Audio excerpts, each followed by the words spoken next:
ఈ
మూలకి సంబంధించిన విగ్రహాలు ఉంటాయి.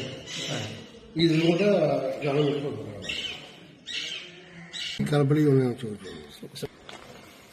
నిర్మాణం జరిగేటప్పుడు మనకి కరెంటు రోడ్డు వచ్చింది. అప్పుడు ఆయన చేతిలో పెట్టారు దేవుడు. అలా పట్టుకున్నా కూడా ఏం చేయలేదు. గంటసాల కచేరీ చేశారు.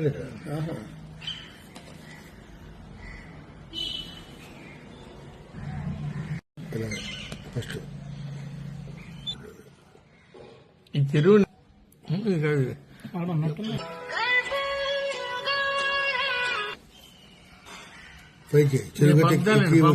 వచ్చి హార్మోని పెట్టి మీద ఆ రీల్స్ మీద ఉండి కాసేపు ఉండి విని అప్పుడు లోపలికి వెళ్ళిపోయాడు.